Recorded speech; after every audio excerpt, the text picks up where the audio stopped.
1% change in your mortgage rate, it doesn't really sound like much, but on a $700,000 home here in Ottawa, it could end up costing you 45 grand in buying power before you even make the offer. Before we get into that, please hit the like and subscribe button. It is free, it takes 2 seconds, and it helps other people just like you find this channel. Hi, my name is Jimmy Cox. I am a real estate agent here in Ottawa. There is a link in the bottom of this description where you can book a call with me, whether you want to talk, whether you're a buyer, a seller, or you just want to chat about what's going on in the market. So rates are one of those things that people like to, they're sort of like a weather forecast. You check it, you nod, you move on. But when you are carrying a large mortgage, let's say a $700,000 mortgage, a single percentage point is not necessarily just a small rounding error. And today I want to show you exactly what it does to your payment, your principal, and your buying power with real tactical numbers. And stick around to the end because I want to show you what percentage of your first year's payments actually goes to the bank versus what goes toward your mortgage. Most have never really seen that number, and it does change a little bit of how you think about getting a house or how you think about shopping for rates. So point number one is how your mortgage payment actually works is most people know their monthly number, what comes out of their bank. Almost nobody knows how it gets split up, and the split is where things do get interesting depending on the rate you have. So the bank gets paid first. Every mortgage payment you make is split into two ways. It's the interest to the lender and the principal of reducing what you owe. Those two numbers don't move equally. The bank front loads its share. So in early years, most of your payment is interest and the principal moves a bit, but honestly, not that much. Your amortization is structured that way intentionally. You're only with the lender for a fixed amount of time, whether it's 3 years, 4 years, 5 years on average. So the schedule is set up to make sure they get their money early. That's not a criticism of the whole system, it's just how it works. So what amortization actually means? Well, your amortization is the schedule of how your mortgage gets paid down over time. Your payment stays the same pretty much every month, especially if you're fixed, but what's inside your payment shifts slowly. So your interest goes down and your principal goes up. The problem is that shift takes years to actually feel like it's been making a difference. And here's some context. So a 5% is historically solid number. Rates are sitting around 15 to 80% in the early 90s. They're crazy. And the difference is that the house prices back then were tied to, let's say, 2 to 3 times of what people earned. Now valuations for homes are a lot higher, so rates need to stay low. Otherwise, the math starts working for most buyers. It just means that if rates went up to that mid-90s number, well, all of a sudden, more house prices would have to come down because the difference is too high. So the year one reality on a $700K home, it really hits home is that, let's say you have a $700K house, you have 20% down, and you have a remainder of $560,000 of a mortgage.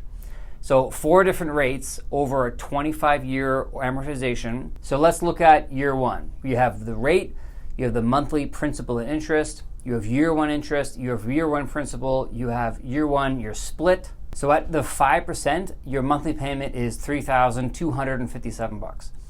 Year one, 27K goes toward interest and 11,000 goes toward what you actually owe in the principal. That's around a 70-30 split. So 7 out of the $10 goes toward your bank. And at 6%, well, it starts to get even worse. 77 cents of every dollar in year one go toward interest, and you're only paying down about 10K of your balance. But let's say at 3%, you're close to 50-50. That's the range. And that's why the rate you get at the start of your mortgage matters more than what most people realize. So my second point is a rule. It's called the 1% rule. And here's where buyers get surprised about mortgage rates. 1% sounds like it's almost nothing, but on a $700,000 home, it really does reshape your monthly cash flow, your 5-year interest total, and how much house you can actually afford. So let's say we go from a 4% to a 5% on this exact mortgage. Well, that adds about $300 per month to your monthly payment. Now let's go from a 5 to a 6%. Well, that adds another $330 to your monthly payment. Over a 5-year term, at that 5% example, you'll pay $132,000 in interest. And at 6%, that climbs to $160,000. So your 1 percentage point in your rate is roughly $28,000 more in interest in just over a 5-year term. And that is the number that actually matters when you look at your budget. We don't lock in for 25 years like in the States. We renew every 3 to 5 years on average. So comparing the full amortization, like a lot of US-based videos that we see, it isn't the right time frame because we don't lock in for that length of time.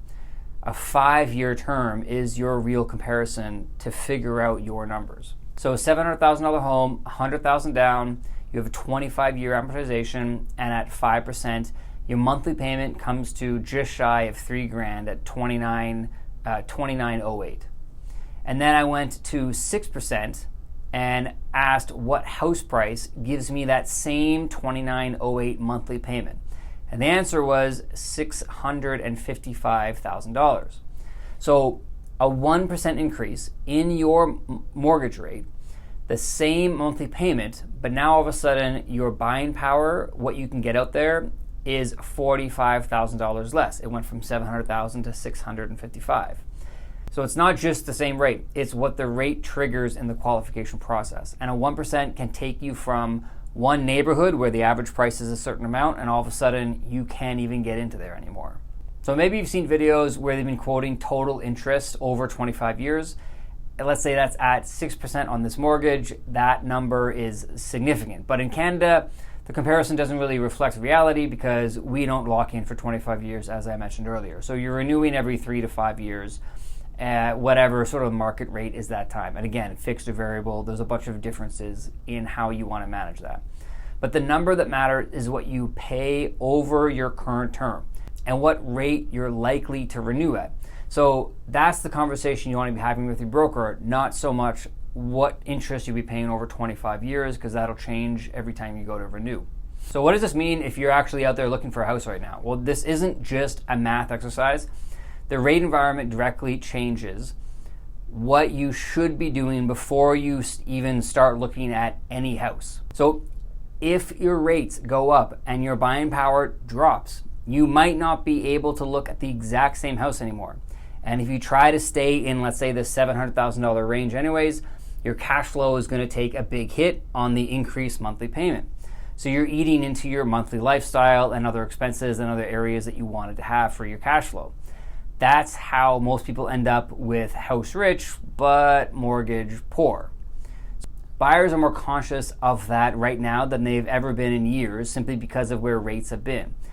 Even if you qualify at a higher rate, your day-to-day looks different because that's worth factoring in before you decide what you're actually comfortable spending.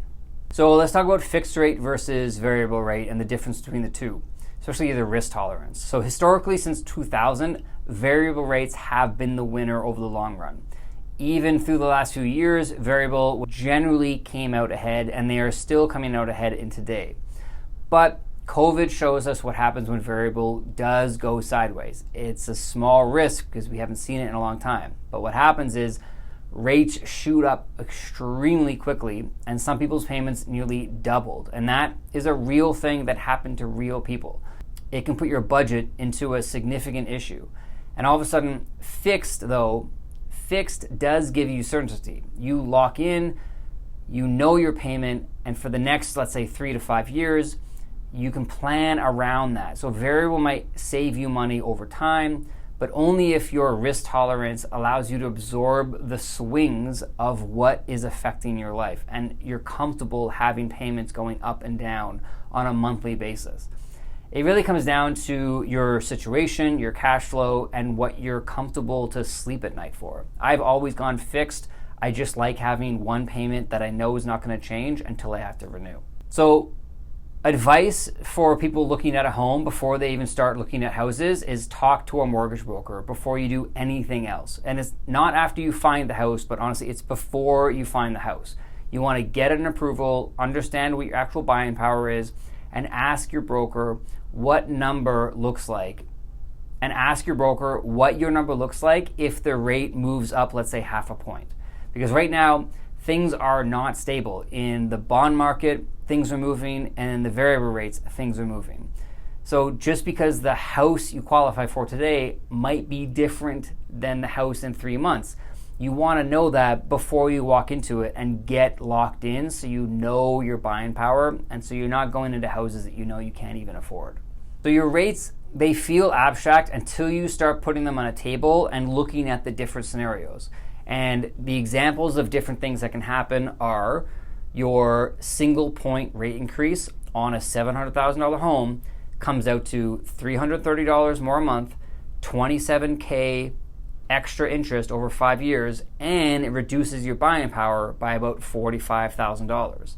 And that's not a rounding error, that's an actual difference every time you go out to look at a house. So if you want to know more where you stand, depending on where rates might go, there is a link in the description to book a call with me, and we can walk through your scenario and your numbers together. Thank you for watching, and I will see you on the next one.